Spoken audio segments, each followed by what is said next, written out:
You're listening to The Reclaimed Life, a podcast about recognizing manipulation, reclaiming your voice, and rebuilding a life that actually feels like your own. I'm Rachel Paxton, an author, ordained chaplain, and certified mental health coach. And each week, I'll explore the patterns, dynamics, and turning points that help people rediscover who they truly are. Today, I want to share something that's been on my mind for a while. It's one of those thoughts that started as a sentence, and it just wouldn't leave me alone. The sentence is this: God isn't creating a new you. He's revealing the real you. The more I sat with it, the more I realized it explained so much about what healing has looked like in my own life. Because I think many of us have misunderstood what God is doing when He heals us. For years, I thought healing meant becoming someone different, more confident, more courageous, more spiritual, more whatever I wasn't. Almost like God looked at me and said, let's see if we can make something better out of this. But that's not what I've experienced. Instead, I've watched God slowly peel away things that never belonged to me in the first place. Fear, people-pleasing, shame, the need to earn love, the belief that my value depended on what I could do for other people. Those things felt like they were a part of me, but they weren't me. They were just layers. I think we've all picked up layers. Some came from our families.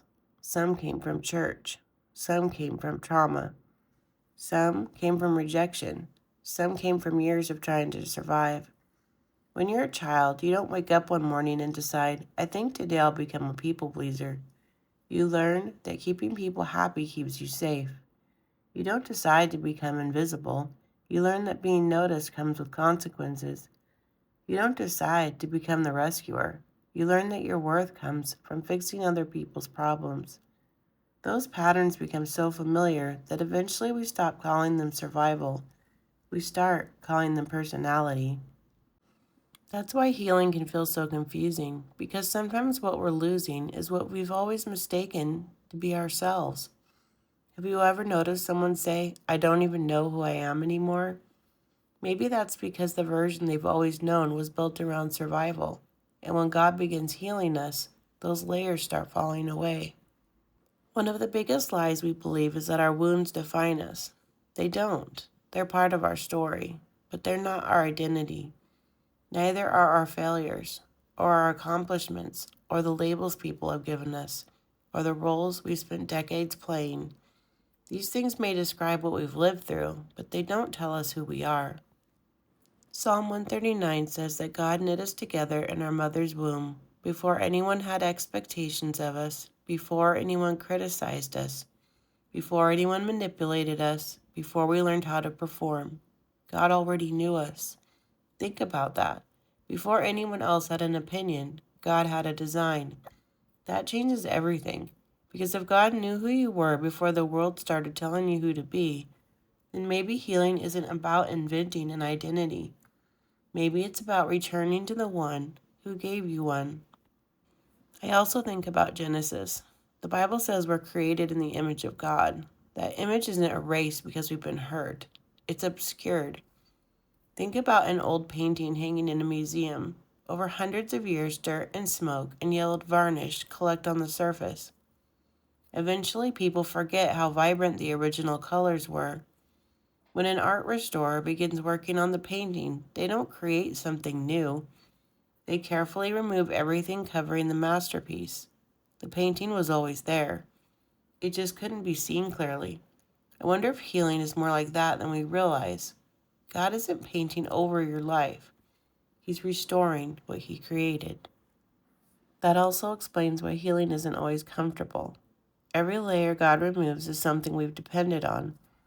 People-pleasing, control, perfectionism, approval. Even anxiety can begin to feel familiar. Sometimes we're grieving identities that were never actually ours, because even false identities become comfortable if we've lived in them long enough. One of the hardest parts of healing is realizing that not everyone will celebrate it. Some people benefited from the version of you that had no boundaries.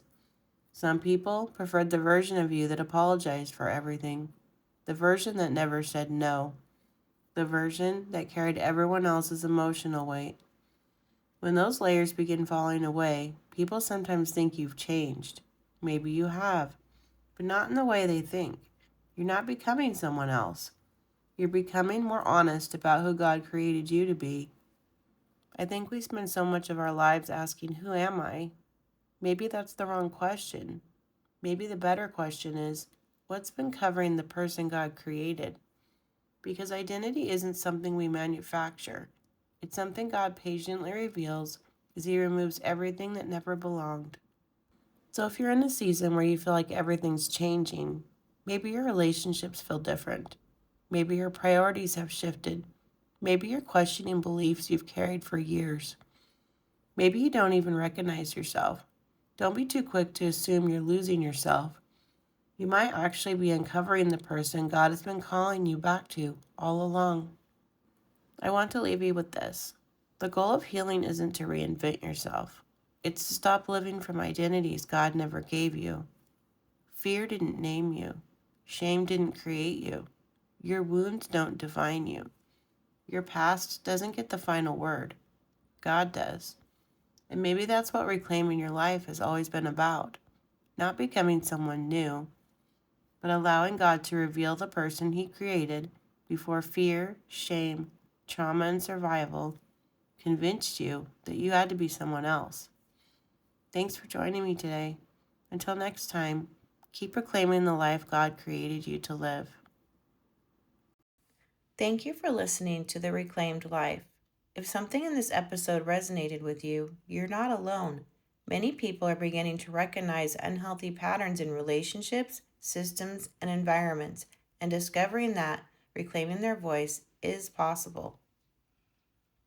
In future episodes, I'll explore topics like recognizing manipulation, understanding narcissistic dynamics, rebuilding self-trust, and learning how to create a life that actually feels like your own. If you'd like to explore more of these ideas, you can visit my website at thereclaimedlifepodcast.com, where I share additional writing, resources, and future episodes of the show.